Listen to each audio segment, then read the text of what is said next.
የነበሩት የመጀመሪያ ምዕራፎች እንዴት ነበሩ? የፕሮግራሙ አጠቃላይ የሚተላለፍበት መንገድ ብዙ ነገሮችን የያዘ መሆኑ አንዱ ጥሩ ነገሩ እሱ ነው። ወይም ደግሞ የሙያዊ ድጋፍ ሊሰጣቸው ይገባል። ገንዘባቸውን አያያዝ፣ ፕላን አደራረግ፣ በህግ አፈጻጸም በኩል ክፍተቶች አሉ።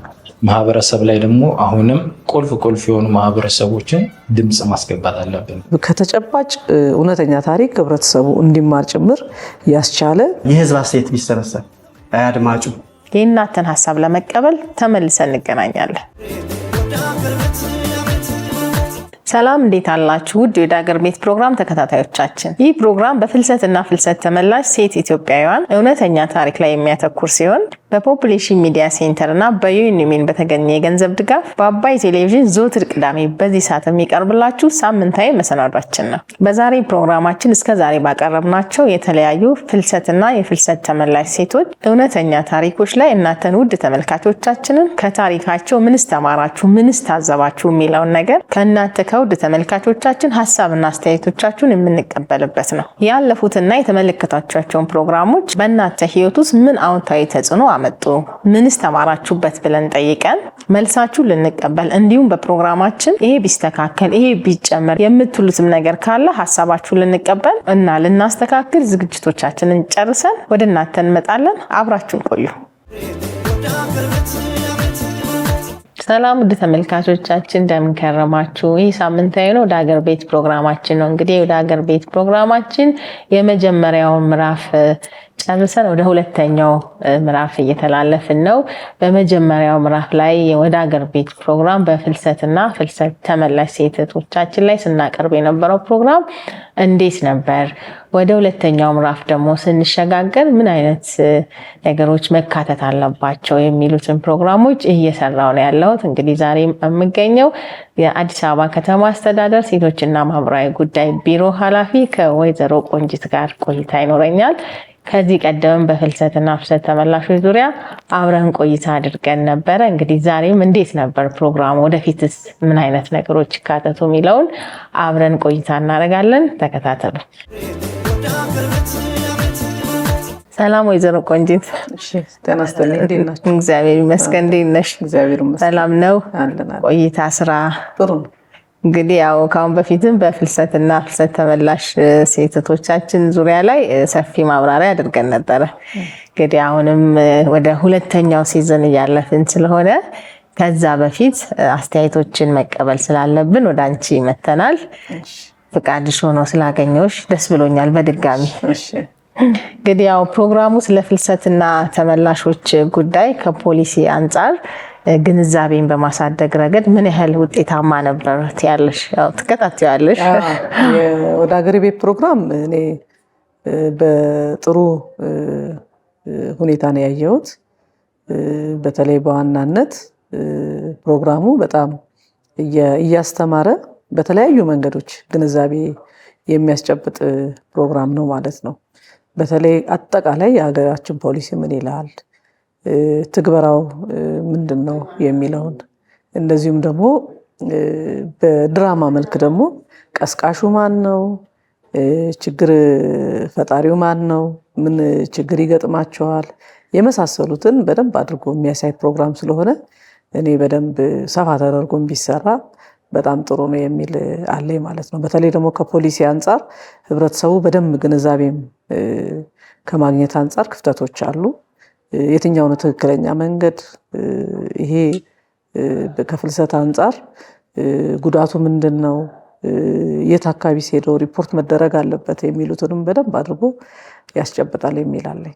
አመሰግናለሁ። እንግዲህ ያው የፕሮግራሙ ቅርጽ ለምሳሌ ቃለ መጠይቅ፣ የታሪክ አጻጻፍ፣ ድራማው ደግሞ በችሎት መልክ የፍልሰትና ተመላሾች ጉዳይን በማስተላለፍ ረገድ ምን ያህል ውጤታማ ነበር ትያለሽ? የፕሮግራሙ አጠቃላይ የሚተላለፍበት መንገድ ብዙ ነገሮችን የያዘ መሆኑ አንዱ ጥሩ ነገሩ እሱ ነው። ለማስተማር በሚያስችል አግባብ ድራማም አለው፣ ችሎትም አለው። የሚመለከታቸው አካላትን በተለይ ቀጥታ ተግባራዊ ስራዎችን የሚሰሩ ከዚህ ከፍልሰት ጋር በተያያዘ ችግር ሲገጥምም ግንዛቤ የሚያስጨብጡ አካላትንም እርምጃ የሚወስዱ አካላትንም ከፌደራል ጀምሮ እስከ ታች እስካለው መዋቅር ድረስ ያካተተ መሆኑ የሃይማኖት አባቶችንም ሌሎች የሚመለከታቸው አካላቶችንም ጭምር በሙሉ ኢንተርቪው ያደረገ ከነሱ ከሁሉም ሐሳብ የወሰደ በጥሩ ሁኔታም ተያያዥነቱም አቀራረቡም ጭምር ከተከታታይነቱም ጭምር በጣም የተሻለና በቀጣይ ምን ይሄ በደንብ ተጠናክሮ መቀጠል አለበት። በተለይ በድራማ የሚቀርበው በጣም አስተማሪ ነው። እያንዳንዳችን ቤት ውስጥ ያለውን ነገር በደንብ አድርጎ የሚያሳይም ጭምር ነው ማለት ነው። ስለዚህ ለህብረተሰቡ ግንዛቤ ለማስጨበጥ በተለይ የፍልሰት በተለይ ህጋዊ ሳይሆኑ ሲኬድ ምን አይነት ተጽዕኖች እንዳሉት፣ ሁለተኛ ለፍልሰት ማን ነው የሚቀሰቅሰው? ቀስቃሹ ማን ነው? ቤተሰብስ ምን አይነት ሚና ኃላፊነት አለበት? ቤተሰብ በእንደዚህ አይነት ሁኔታዎች ላይ ምን አይነት ስራ መስራት አለበት የሚለውን ፍልሰትን ስናስብ ደግሞ ምን አይነት ህጋዊ መንገድ አለ? መንግስት ያስቀመጠው አለ።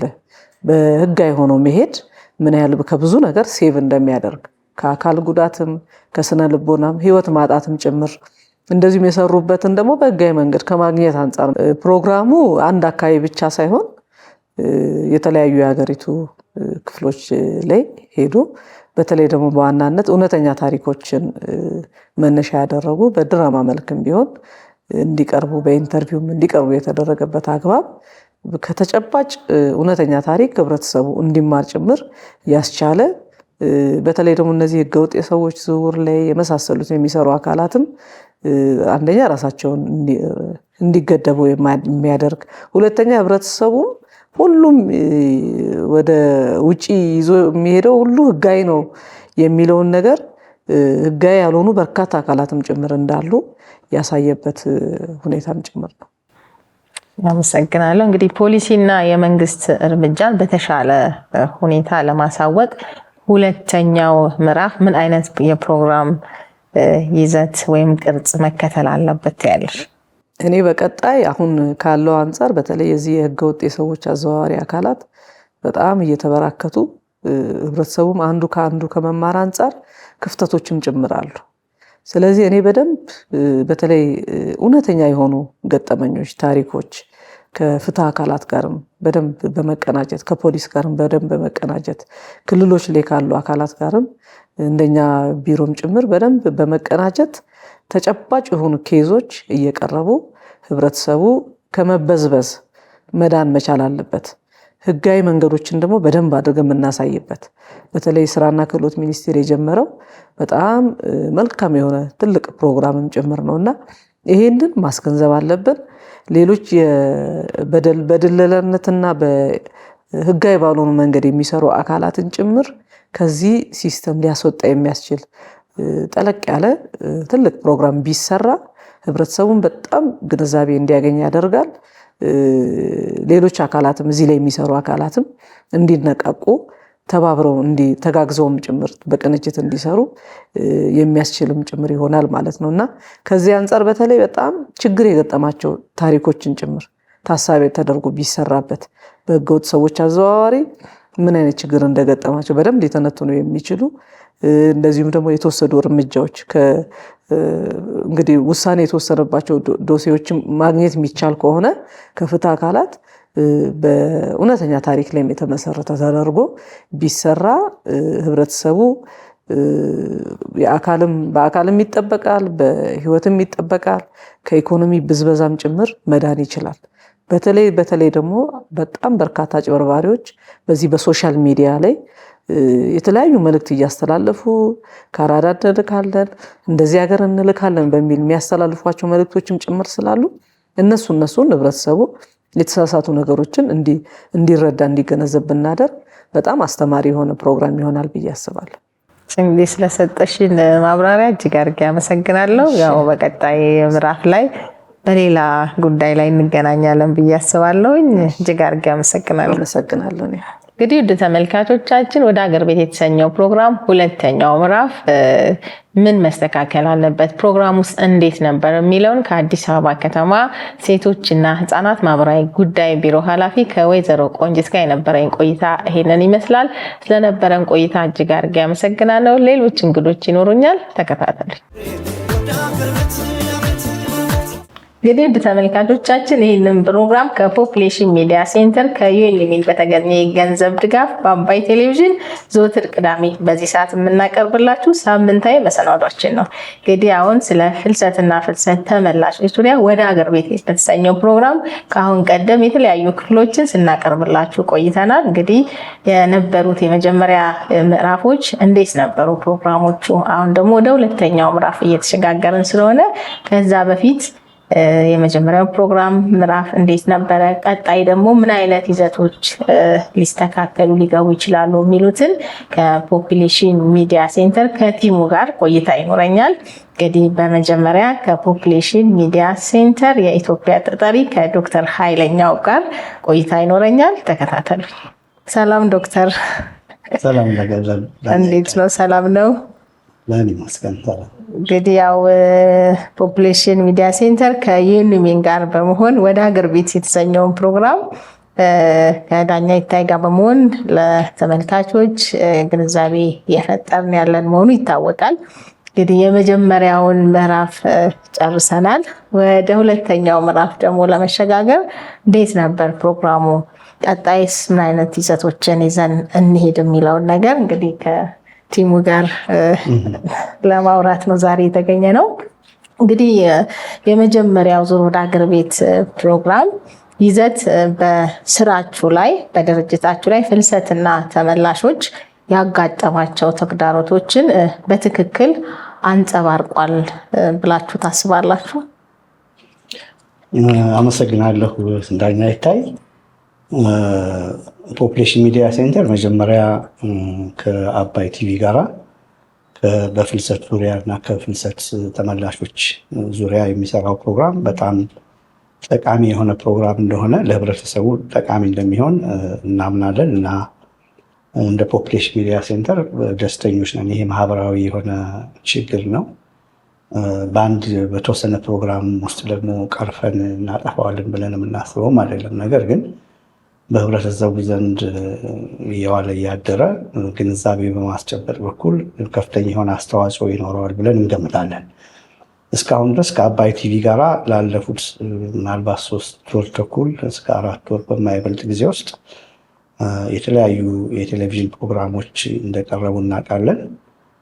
በዚህም ደስተኞች ነን። ፕሮግራሙንም ስንከታተለው በአብዛኛው ሁሉን አቀፍ የሆነ ተመላሾችንም የሚያካትት የህብረተሰቡንም ክፍል እነዚህም ደግሞ ፖሊሲና ዲሲሽን ወይም ደግሞ በህግ አውጪ አስፈጻሚ የመንግስት የተለያዩ አካላትንም ደግሞ በተለያየ ደረጃ ኢንተርቪው በማድረግ ያላቸውንም የስራ ሂደትንም ባካተተ መልኩ የቀረበ ፕሮግራም ነበር እና ጥሩ ፕሮግራም ነው። በአጠቃላይ እርግጥ ፖፕሌሽን ሚዲያ ሴንተር የቲቪ ፕሮግራም ብቻ አይደለም ያለው። በነገራችን ላይ በዚህ ከፍልሰትና ከፍልሰት ተመላሾች ዙሪያ የተለያዩ ሌሎች ደግሞ ተጓዳኝ የሆኑ ፕሮግራሞች አሉ። እነኚህ ፕሮግራሞች ለምሳሌ የሬዲዮ ፕሮግራሞችም አሉት። ልክ በአባይ ቲቪ እንደሚቀርበው ሁሉ ያው ፍልሰቱ በብዛት ከሚታይበት አካባቢ ያለ በህብረተሰቡ ዘንድ ያለውን ግንዛቤ ማስጨበጥ ስለሆነ ዋነኛ ዓላማችን በተለያየ ቋንቋዎች ለምሳሌ በትግርኛም ፕሮግራም አለን፣ በአማርኛ ፕሮግራም አለን፣ እንደዚሁም በኦሮምኛ ፕሮግራም አለን። ይሄ የሬዲዮ ፕሮግራሙ ነው።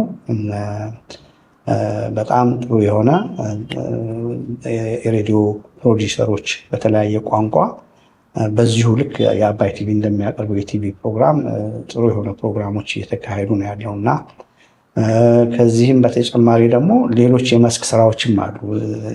አሁን ሬዲዮ ዝም ብሎ ማሰራጨት ብቻ ሳይሆን ፕሮግራሙን የሬዲዮ አድማጮች በማቋቋም በየህብረተሰቡ ዘንድ ደግሞ ያለው አመለካከት ፕሮግራሙ በምን ያህል መንገድ እየቀረበ ነው፣ ምን ያህል ጠቃሚ ነው የሚለውን የሚገመግሙ የሬዲዮ አድማጮች ቡድንም እንደዚሁ ተቋቁመው ያንን ለመስሪያ ቤታችን ጋር ግንኙነት በማድረግ ምን አይነት ደረጃ ላይ ነው የሚለውንም እንደዚሁ ከነሱ ጋር በመተባበር የምንሰራው ስራ አለ። በተጨማሪም እንደገና ደግሞ ብዙ የመስክ የካምፔን ስራዎች ይሄ በተለይ ደግሞ ህብረተሰቡን በማከለ መልኩ ይሄ ፍልሰት በብዛት በሚታይበት አካባቢ በመሄድ እዛ ያሉትን የህብረተሰብ አካሎች እንግዲህ ጓደኞቼ የበለጠ በዚህ ጉዳይ ላይ ያለውን የስራ እንትን ይገልጹልናል። ግን ይሄ እንደዚህ ብዙ አይነት ካምፔኖችን በተለያዩ ቦታዎች እያካሄድን ጥሩ ስራዎችን እየሰራን ነው። ይሄም እንግዲህ ግንዛቤን ከማስጨበጥ አኳያ ማለት ነው። በሌላ ደግሞ ሶሻል ሚዲያም ውስጥ እንደዚሁ አለ።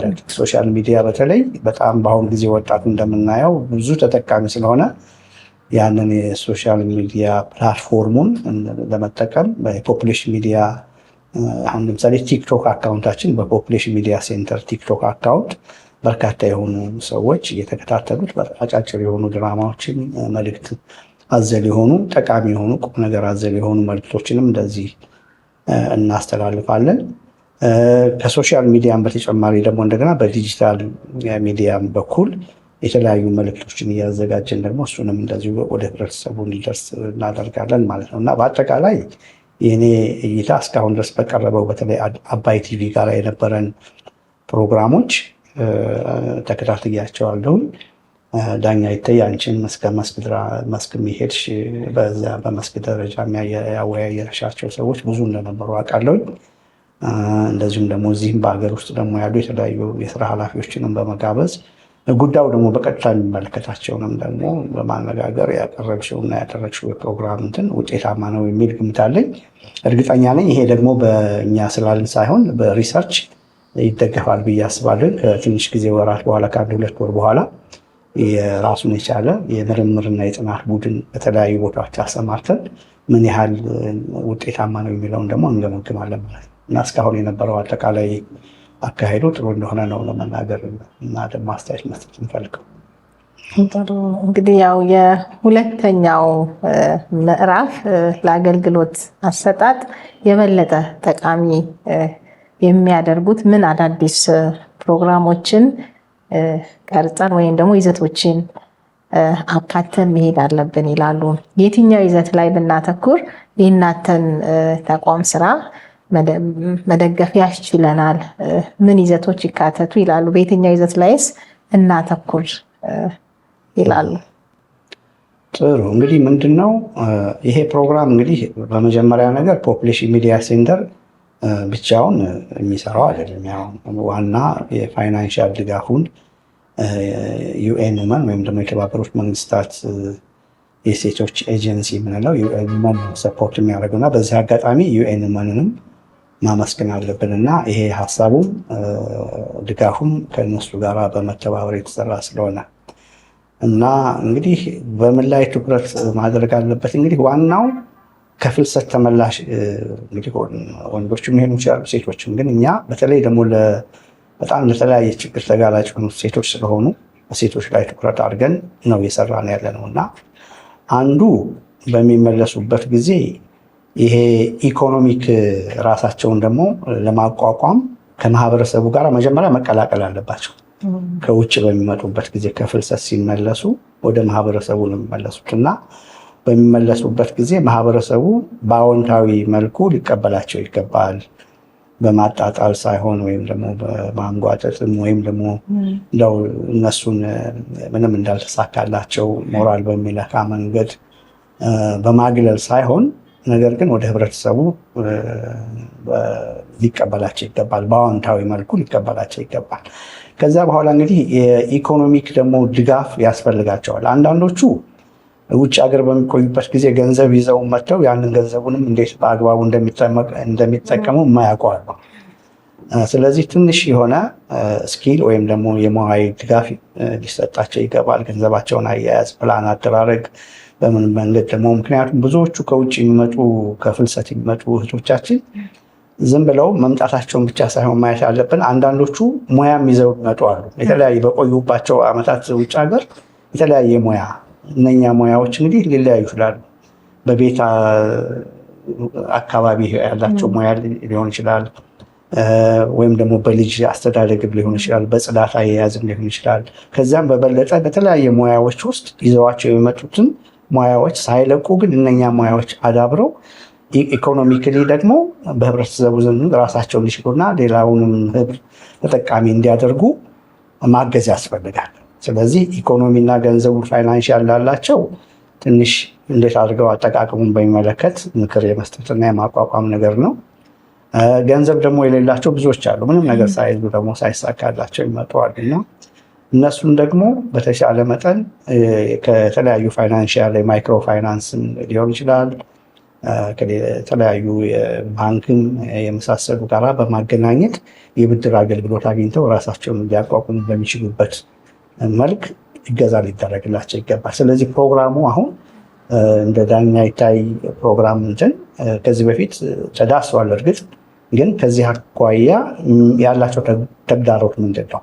ከተመላሾቹ በደንብ ብንሰማው ይሄንን ደግሞ ነገር ችግር ለመፍታት የሚመለከታቸው የመንግስትና መንግስታዊ ያልሆኑ ተቋማት እንዴት ኢኮኖሚካሊ ለማቋቋም ወደ ማህበረሰቡ ደግሞ እንዲመለሱና አብረው በሰላም እንዲኖሩ ማድረግ ይቻላል በሚለው ላይ እንደው ትንሽ በተለይ ከዚህ ከፋይናንሻል እና ኢኮኖሚክ ኢንቲግሬሽን ወይም ደግሞ እገዛና የማቋቋም ጉዳይ ላይ ከሚመለከታቸው ሰዎች ጋራም እንደዚህ ውይይት ቢካሄድ ጥሩ ነው የሚል ሀሳብ አለን።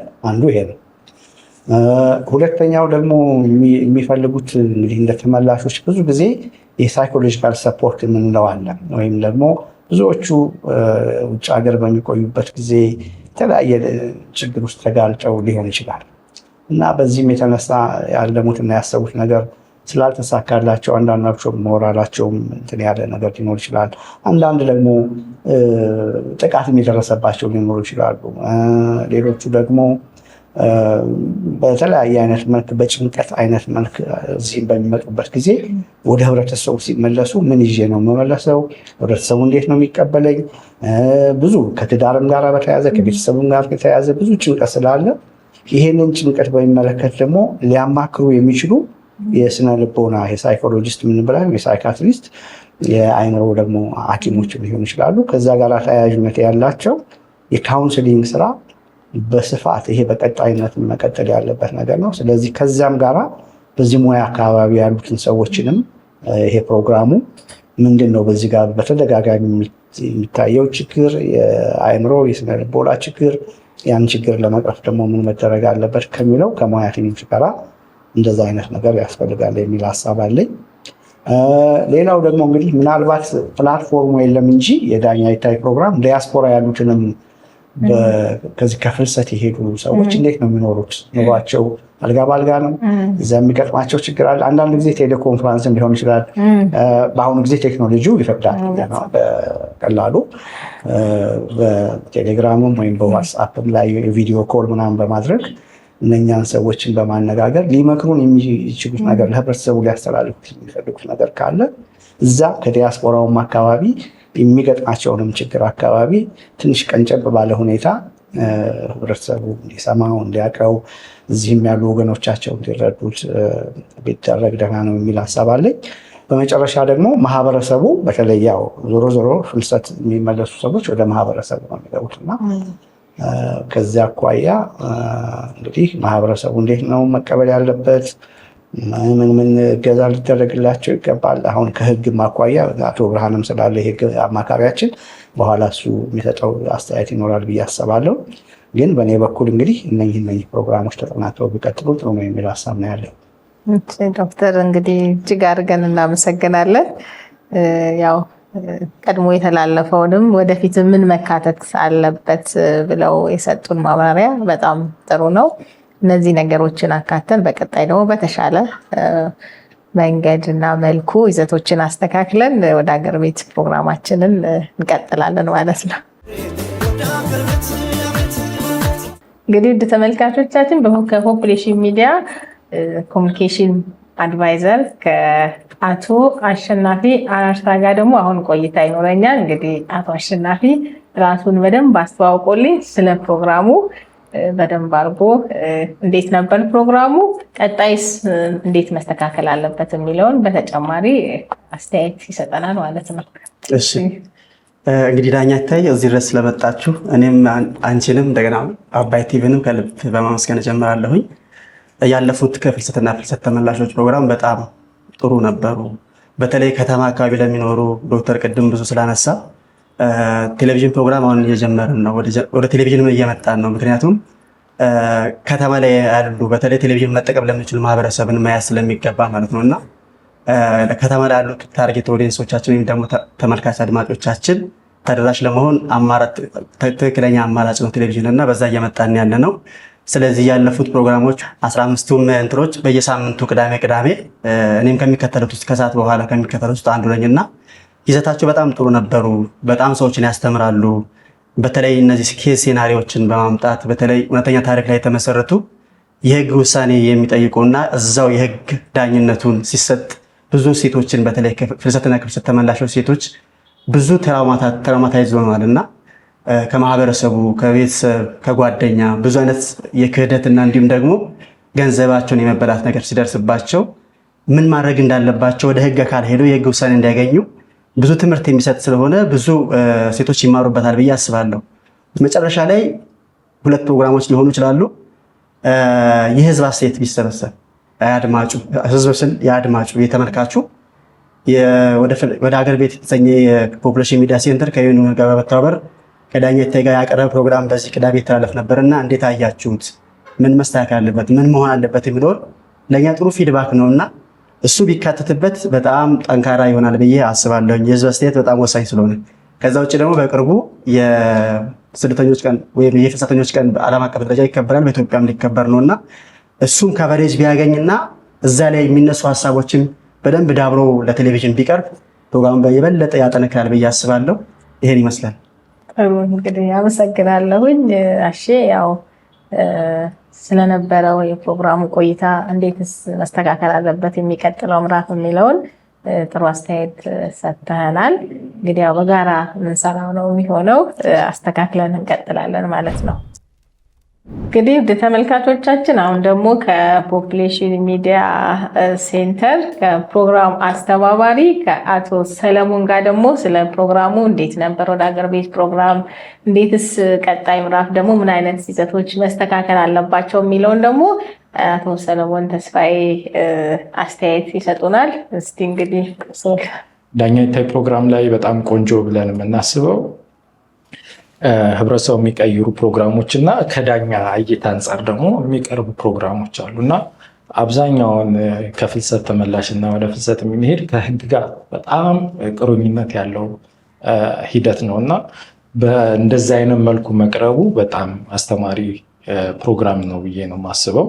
ፕሮግራሙንም ትዝ ይልሽ እንደሆነ ስንቀርጽ ከጥናቶች ተነስተን ነው ይሄ 15ቶችን ፕሮግራሞች ቀድመን አዘጋጅተን ተገምግሞ ታይቶ ነው የሄድነው እና የፖፑሌሽን ሚዲያ ሴንተር ዋናው ዓላማ እያዝናና ማስተማር ነው። ስለዚህ እንደምናየው ድራማም አለው፣ ታሪኮች አሉ። ስለዚህ ሰው ሳይሰለቸው ያችን ደቂቃ በአግባቡ እንዲጠቀመት እና የሆነ ነገር አግኝቶ እንዲሄድ ከፕሮግራሙ ለማድረግ ሞክረናል እና በጣም ደስ የሚል ፕሮግራም ነበረ። ሁለተኛ ከባህላቶች ጋር ይሄ ማገናኘታችን ምናምን እሱ በጣም ህብረተሰቡ ጋር ሰርጾ እንዲገባ ያደርጋል። እኔም በጣም ደስተኛ ሆኜ ስከታተላቸው የነበሩ ናቸው። ከእያንዳንዱ ፕሮግራሙን ከሚመጡ የህዝብ ባህላትም የእምነት ባህላትም በዓላቶች ጋር ማገናኘታችን እጅግ በጣም ቆንጆ ፕሮግራሞች ነበሩ እና እያዝናና የሚያስተምርም ነው። ሁለተኛ ደግሞ ጥሩ ጥሩ ታሪኮችንም ነው እያስገባን ያለ ነው። ከፍልሰት የመጡትን የሚያኮሳምን ሳይሆን የሚያበረታታ ፕሮግራሞች ራሳቸው እንዲያዩ እንዲቀየሩ ህብረተሰቡም እነሱን እንዲያቀፍ የሚያደርግ ፕሮግራም ናቸው እና 15ቱም ፕሮግራሞች ለእኔ ቆንጆ ፕሮግራሞች ናቸው ብዬ አምናለሁኝ። ወደሚቀጥለው እንዴት እናደርግ ምን ይካተት ወደ ሁለተኛው ምዕራፍ የሚለው ያው እንግዲህ 15ቱንም ስናደርግ ከጥናት ተነስተን ነው። አሁንም የሚቀጥለው ጥናት ላይ መሰረት ያደረጉ ከዛ ከምናገኘው ውጤት ምክንያቱም ከዛ ስለማንወጣ እኛ ያገኘነው እሱ ስለሆነ ምንድነው ብለን ነው ያሰብነው። አንደኛ አስተማሪ የሆኑ ታሪኮችን ማቅረብ ይኖርብናል። አሁን በቅርቡ ያደረግነው በደቡብ ክልል የነበሩት ናቸው አብዛኛው ቀረጻዎች። እድል ካገኘን ደግሞ ሌሎቹንም ማጋለጥ ይኖርብናል። የህብረተሰብ ድምፅ መግባት አለበት። ወይም ደግሞ ከፍልሰት የተመለሱ ድምፆች በጣም ጎልቶ መውጣት አለባቸው። የእነሱ ድምፅ ሲሰሙት ነው እኛ ከምናወራው ይልቅ የእነሱ ድምፅ ተሰሚ ነው። ስለዚህ እነሱን ማስገባት አለብን። በተጨማሪ ደግሞ ከፍልሰት ተመልሰው ራሳቸውን አደራጅተው እየከፈቱ አሉ ድርጅቶችን ወይም ደግሞ በማህበር ሆነው እንደ ኤንጂኦ ሰፖርት የሚያደርጉ አሉ አሶሲዬሽኖች። እነሱንም እንዴት ነው እየሰሩ ያሉት? ሌሎቹን ከፍልሰት ተመላሾቹ ላይ ወይም ወደ ፍልሰት ሊሄዱ ያሉ ሰዎችን ፍልሰትን አንከለክልም። ያው ህጋዊ ሆነው እንዲሄዱ ለማድረግ ምን እናደርግ የሚለውን ከነሱም ድምፅ ብንሰማ ቆንጆ ነው ብዬ አስባለሁኝ። ሌላ ያው እንደነገርኩሽ ፍልሰት ተመላሾች ብቻ አይደለም ለዛ ችግር ዋናው መንስኤ ሌሎቹም አለ። ከህግ አንጻር ከፖሊሲ አንጻር ምን ይመስላል የሚሉትን ከተለያዩ ትልልቅ ለውጥ የሚያመጡ ሰዎች ጋር ሆነን መስራት ይኖርብናል።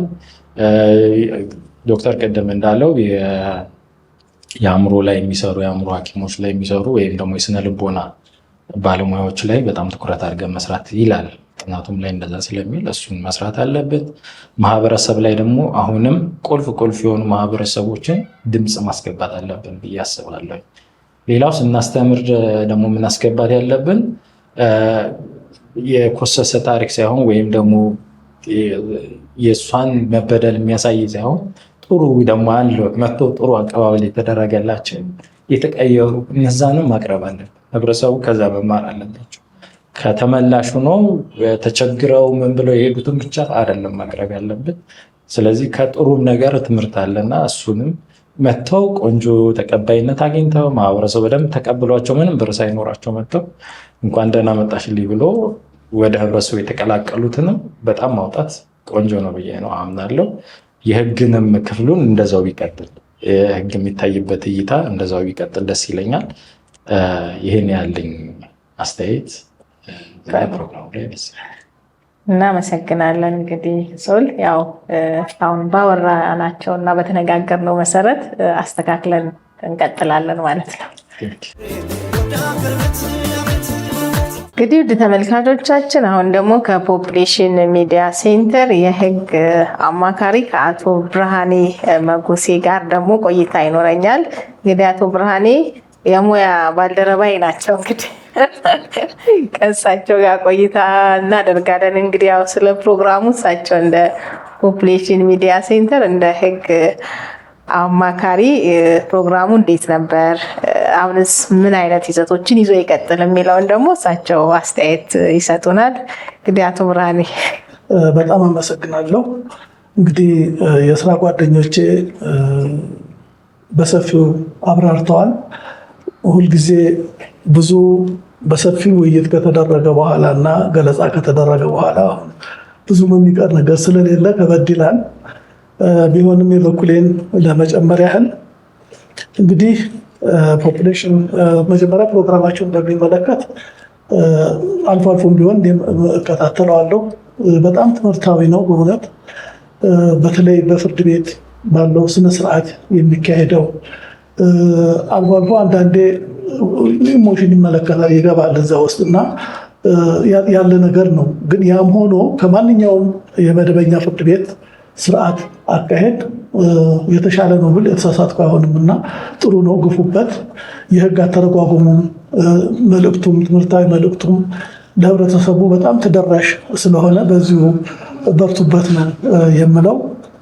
እንግዲህ ከዚያ በተጨማሪ አሁን የፖፕሌሽን ሚዲያ ሴንተር ዋናው እንቅስቃሴው በሚመለከት መጀመሪያ በሀገሪቱ ያሉትን ህጎች መሰረት በማድረግ ነው እና ይሄም ማለት ከህገ መንግስቱ አሁን ብንጀምር ህገ መንግስቱ ከአንቀጽ 13(2) እስከ አንቀጽ 20 አካባቢ ድረስ ስለ ሰብአዊ መብቶች ነው የሚናገረው።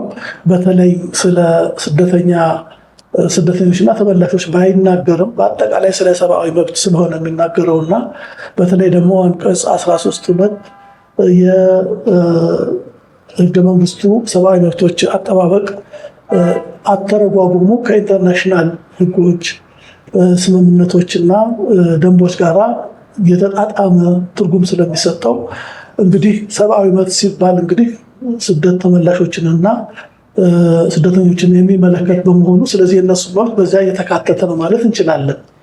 ከዚህ በተጨማሪ በኢፌድሪ ስለ ስደተኞችና ተመላሾች አንቺም የምታውቂው ብዙ ጊዜ እንቅስቃሴ እንዳደረግሽ አያለው። በዛ እንደገና ደግሞ ደንቦች አሉ፣ በብዛት ብዙ የወጡ ደንቦች አሉ። እነዚህ ደንቦች ስለ መብታቸው አጠባበቅ፣ ስለ ስራ ስምሪት እንዴት እንደሚድር አቤቱታ ስለሆነ ቅሬታቸውን የሚመለከት ሰሚ አካል እንዳለ እና ፕሮግራሞች እየወጡ ፕሮጀክቶች ሁሉ እየተያያዙ እየተሰሩ እነሱን በህብረተሰቡ ጋር እንዲቀላቀሉ የስራ እንቅስቃሴ እንዲያደርጉ መብታቸው ተጠብቆ እንዲኖሩ በሰላም እንዲኖሩ ከህብረተሰቡ ጋር እንዲኖሩ የሚያደርግ ስለሆነ በዚህ አንጻር ነው እንግዲህ እኛም ያንን ተከትለን የምናደርገው እና የእናንተን ፕሮግራም ከዚህ ጋር የተያያዘ በመሆኑ በእውነት ግፉበት ነው የሚያሰኘው፣ በርቱበት ነው የሚያሰኘው።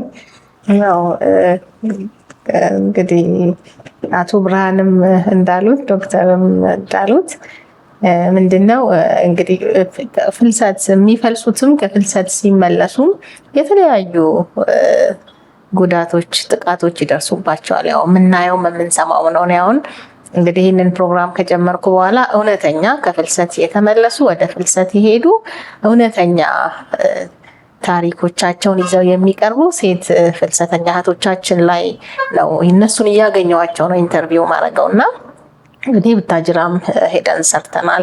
እዚህም አዲስ አበባም እየቀረጽን ያለን እውነተኛ ሄደው የመጡ ሲሄዱ በምን ምክንያት ሄዱ፣ ሲመለሱስ በምን ምክንያት መጡ፣ እንዴትስ ማህበረሰቡና ቤተሰቡ ተቀበሏቸው። የወደ ሀገር ቤት ዋናው ትልቁ የፕሮግራሙ ዓላማው እሱ ነው የሚሆነው።